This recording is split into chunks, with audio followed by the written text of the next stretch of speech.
दोस्तों नमस्कार। नागौर सांसद और आरएलपी सुप्रीमो हनुमान बेनीवाल ने राजस्थान की भजनलाल सरकार के सामने कई सवाल खड़े कर दिए हैं। हनुमान बेनीवाल ने सियासत में भूचाल ला दिया है और हनुमान बेनीवाल नहीं बल्कि हनुमान बेनीवाल के भाई ने भी अब एक नया बवाल खड़ा कर दिया है, बखेड़ा खड़ा कर दिया है। जी हां दोस्तों, हाल ही में हनुमान बेनीवाल की जान को खतरा बताते हुए हनुमान बेनीवाल को सुरक्षा मुहैया करवाई थी। हनुमान बेनीवाल की सुरक्षा बढ़ाने के साथ साथ हनुमान बेनीवाल के भाई की भी सुरक्षा बढ़ाई गई थी। लेकिन अब हनुमान बेनीवाल के भाई नारायण बेनीवाल ने एक नया बखेड़ा खड़ा कर दिया है। जी हां दोस्तों, तो चलिए जानते हैं कि आखिर ये पूरा मसला क्या है। दोस्तों, आपको पता होगा कि हनुमान बेनीवाल ने राज्य सरकार की ओर से दी गई सुरक्षा लौटाकर न केवल प्रशासन पर सवाल खड़े कर दिए बल्कि मुख्यमंत्री भजनलाल शर्मा को भी सीधी चुनौती दे दी है। चौंकाने वाली बात तो यह है कि उनके भाई और पूर्व विधायक नारायण बेनीवाल ने भी अपनी सुरक्षा वापस कर दी है। दोनों नेताओं के इस कदम ने प्रदेश की सियासत में बवाल खड़ा कर दिया है। पूर्व विधायक नारायण बेनीवाल ने भी सरकार से मिली सुरक्षा को नाम मात्र की बताते हुए उसे वापस कर दिया है। उन्होंने कहा कि जब पुलिस अधिकारियों का काम अपने आकाओं को खुश करना हो तब ऐसी सुरक्षा से बेहतर है कि मैं अपने ईश्वर और भाग्य के भरोसे रहूं। यानी कि मुझे सरकार से सुरक्षा नहीं चाहिए, भगवान जो चाहेगा वैसा होगा।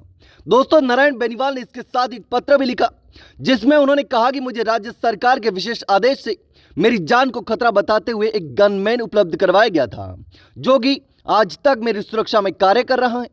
लेकिन नागौर सांसद हनुमान बेनीवाल ने पुलिस विभाग की लचर व्यवस्था और अधिकारियों की लापरवाही के क्रम में अपनी सुरक्षा व्यवस्था में तैनात पुलिसकर्मियों को वापस लौटाने का फैसला किया था। यह हनुमान बेनीवाल के भाई ने आरोप लगाए हैं।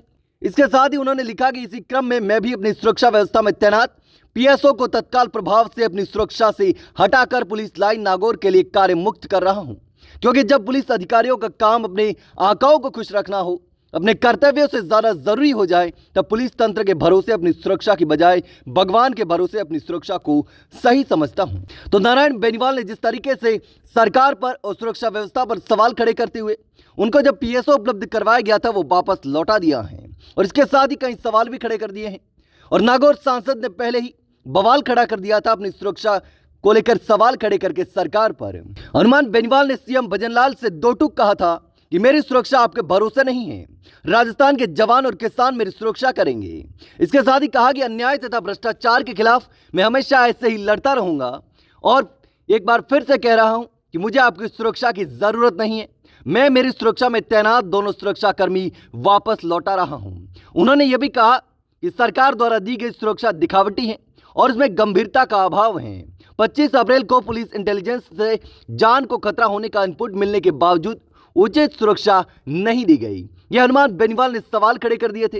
हनुमान बेनीवाल ने इसके साथ ही कहा था कि पिछले कई सालों से मुझे आधुनिक हथियारों से लैस 4 सुरक्षाकर्मी उपलब्ध करवाए गए थे और इस सरकार के आते ही उसे हटाकर 2 कर दिए गए और पिछले कुछ महीनों से उनमें भी आधुनिक हथियार लेकर पिस्टल जैसा हथियार उन्हें दे दिया गया है। और मैं प्रदेश के मुख्यमंत्री भजनलाल शर्मा से ये सवाल पूछता हूं। इसके साथ ही हनुमान बेनीवाल ने कहा कि मुझे उपलब्ध 2 सुरक्षाकर्मी भी मैं वापस लौटा रहा हूं, मुझे सुरक्षा नहीं चाहिए। तो इसी प्रकार से हनुमान बेनीवाल ने कई सवाल खड़े कर दिए थे सरकार पर और यह गंभीर आरोप लगा दिया था कि पिछली गहलोत सरकार ने मुझे 4 सुरक्षाकर्मी उपलब्ध करवाए थे, लेकिन भजनलाल सरकार आते ही 2 सुरक्षाकर्मी वापस ले लिए गए और उसके बाद भी जो आधुनिक हथियारों से लैस सुरक्षाकर्मी थे वो हथियार भी वापस ले लिए गए और उनको पिस्टल के भरोसे रखा गया। यानी कि सुरक्षा व्यवस्था को लेकर हनुमान बेनीवाल ने भजनलाल सरकार पर तीखा हमला किया है और कई गंभीर सवाल भी खड़े कर दिए हैं। लेकिन दोस्तों, देखना होगा कि आने वाले समय में क्या होता है, राजस्थान की सियासत में किस तरीके से बवाल खड़ा होता है, क्योंकि हनुमान बेनीवाल और हनुमान बेनीवाल के भाई नारायण बेनीवाल दोनों ने जो सुरक्षा में तैनात जवान थे उनको वापस लौटा दिया है।